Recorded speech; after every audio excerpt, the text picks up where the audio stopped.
Buenos días, bienvenidos al Devocional Diario, familia. Hoy hablamos acerca de Efesios 6 y esa guerra espiritual que tenemos como creyentes en Yeshua.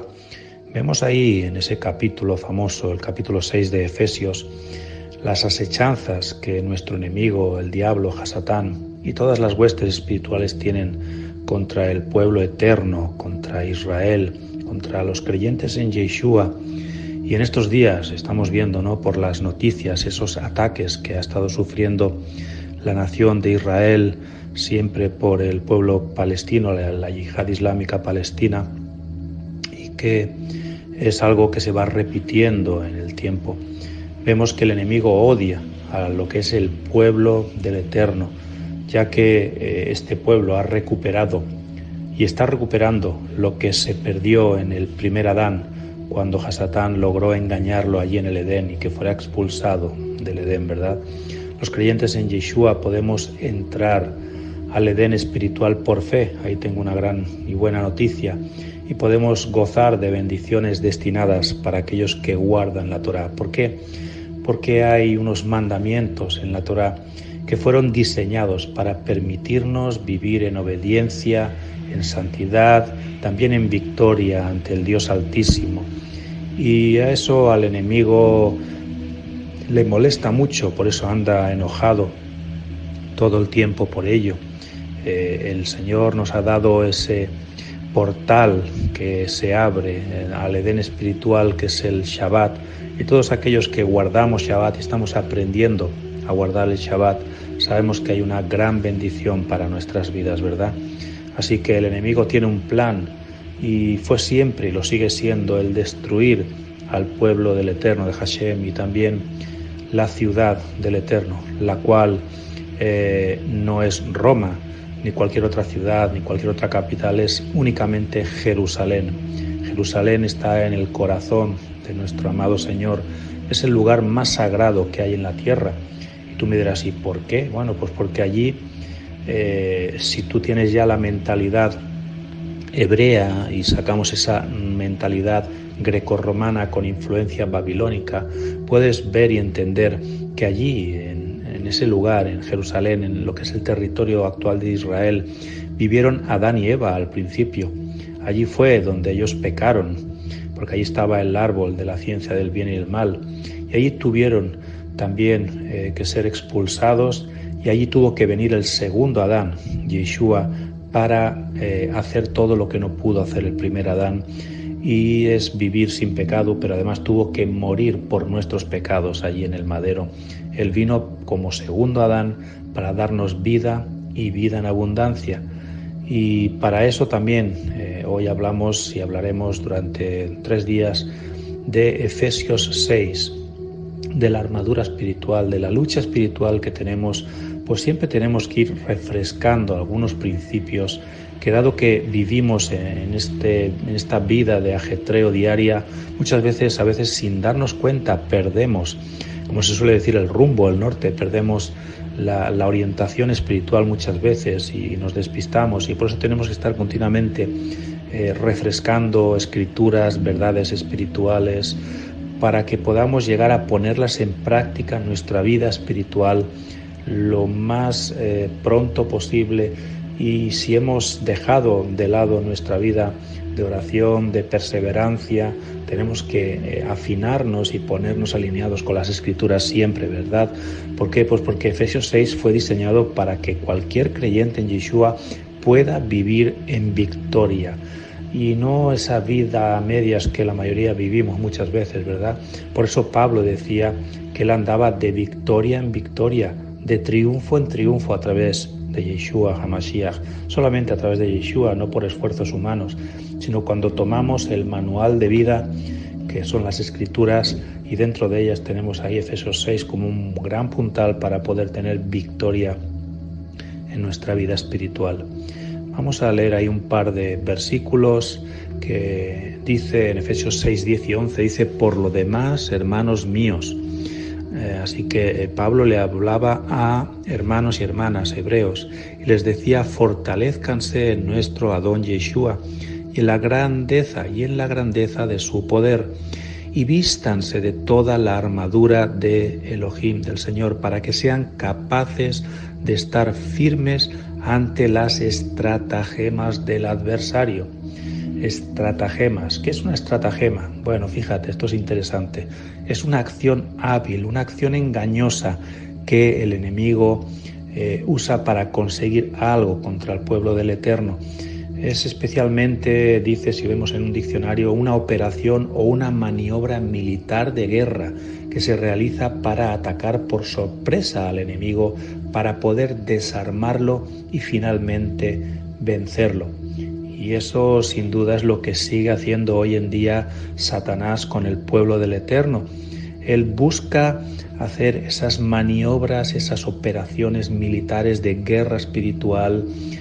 Aquí no hay cañones, no hay bombas, pero sí que hay otras estrategias espirituales donde lo que el enemigo busca es atacarte, pillarte por sorpresa, desprevenido, hermano, hermana, para poder desarmarte espiritualmente y finalmente derrotarte, vencerte, que vivas completamente derrotado, incluso si puede hacerte hasta perder la salvación. Es una de sus máximas que busca con el pueblo de Dios. Porque hay gente que dice que una vez convertido, siempre convertido, nunca pierdes la salvación, pero en las Escrituras no hay ni un solo versículo que pueda sustentar ese dicho, ¿verdad? El enemigo, Hasatán, es nuestro adversario y él es el que está buscando esa maniobra, esa operación militar contra nosotros, y él va a traer luchas, va a traer oposiciones de todo tipo para que ninguno de nosotros podamos avanzar todo lo que quisiéramos. Eso lo experimentaba el propio apóstol Pablo, el Rab Shaul. Él tenía constantemente, cuando él hacía sus viajes misioneros, él tenía que tratar de llevar el mensaje de restauración a las 12 tribus de Israel. Él en específico iba no a la casa de Judá, pero sí a las ovejas perdidas de la casa de Israel, que eran 10 tribus que estaban dispersas. Él las buscaba entre las naciones. En su época todo lo que estaba alrededor de Israel, Grecia, Turquía, llegó hasta Italia, Roma, y él tenía esa lucha espiritual. Habían espíritus, huestes de maldad que estaban ahí, ángeles caídos que se le oponían, que andaban por ahí siempre buscando oponerse a la progresión del evangelio que predicaba Pablo. Pero no por eso él dejaba de predicar, él seguía predicando todo lo que podía y por todos los medios. Y uno de los medios era usar esas cartas famosas, esas epístolas de Pablo que llegaban a las iglesias para animarles siempre, para consolarles, para animarles a que tenían que seguir perseverando en esa lucha espiritual, en perseverar en oración, para que el enemigo no les venciera en ningún momento. En el versículo 12 decía Pablo a los efesios, y también para ti, para mí, es hermano, hermana, en esta mañana, decía: porque no tenemos lucha contra sangre y carne, sino contra principados, contra potestades, contra los gobernadores de las tinieblas de este siglo, contra huestes espirituales de maldad en las regiones celestes. Tremendo, ¿verdad?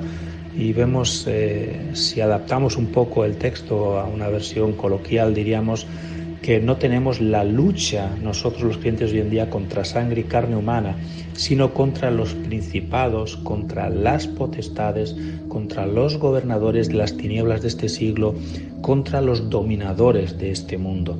Podríamos decir que es el nuevo orden mundial que está levantando Hasatán por medio de líderes políticos, religiosos, ¿verdad? No tenemos la lucha contra huestes espirituales de maldad en regiones celestes solamente, pero también la tenemos contra esas personas que están influenciadas por esas huestes espirituales de maldad, que están intentando aniquilar, extinguir al pueblo del Eterno, a la nación de Israel. Pero está escrito, está profetizado, no lo va a conseguir, ¿verdad? El enemigo no se va a salir con la suya. Esos gobernadores terrenales que tanto mal han hecho y siguen haciendo, especialmente en esta pandemia global que estamos viviendo, de manipulación, vemos como ahí detrás de todo ello están claramente esas potestades, esos principados, esas potencias de maldad, ¿verdad? Vemos como levantan siempre la adversidad máxima, la corrupción máxima contra el pueblo del Señor y también contra toda la humanidad ya últimamente, y buscan esa maldad que se extienda al máximo. Pero nosotros tenemos que cumplir nuestra función, que es muy clara, es seguir las instrucciones que el Eterno nos ha dejado en la Torá. Y en la Torá está escrito lo que tenemos que hacer y lo que no tenemos que hacer. Y lo vemos en Deuteronomio 30, 15 al 19, que dice: mira, yo he puesto delante de ti, dice el Señor, para su pueblo, para nosotros. ¿Qué ha puesto el Señor? Ha puesto hoy la vida y el bien, la muerte y el mal. Y a los cielos y a la tierra llamo por testigos hoy contra vosotros, que os he puesto delante la vida y la muerte, la bendición y la maldición. Escoge pues la vida, dice el Señor, para que vivas tú y tu descendencia. Así que, hermano, hermana, necesitamos siempre un referente, una parte oscura para saber lo que es la luz verdadera, ¿verdad? Si no hubiera oscuridad no sabríamos lo que es la luz, pero sabemos que la luz verdadera es Yeshua, el Mashiach, y su bendita Torá, y necesitamos ese conocimiento del bien y del mal. Por eso nosotros ya lo experimentamos antes de estar en el Señor, pero nosotros vemos, por ejemplo, que Adán y Eva, ¿no? Ellos tenían ese conocimiento solamente intelectual, no habían experimentado, pero el enemigo los llevó a experimentar cuando les llevó a comer de ese fruto que no tenían que comer, y en la práctica experimentaron. Nosotros también, al ser descendientes del primer Adán, lo hemos experimentado. Por eso el Señor dice: pongo delante de ti vida y muerte, bien y mal. ¿Por qué? Porque sabe que nosotros lo conocemos, lo hemos experimentado, pero el Señor quiere que su pueblo tenga que vivir en la luz, en el bien, en la vida, en la bendición, no en la maldición, en la muerte, en las tinieblas. Y dice que eso es para nosotros y para nuestra descendencia, si somos obedientes como pueblo del Eterno. Nosotros somos los que debemos escoger la vida hoy, hermano, hermana, para poder recibir toda bendición que ha sido diseñada por el Padre para nosotros. Y aunque Hasatán anda molesto con nosotros, por eso Pablo decía que no tenemos lucha contra sangre y carne, sino contra principados y potestades. Bien, mañana seguimos con este precioso tema. Hasta aquí este devocional, familia. Shalom ubrachot mishpacha, paz y bendiciones. Shalom, shalom.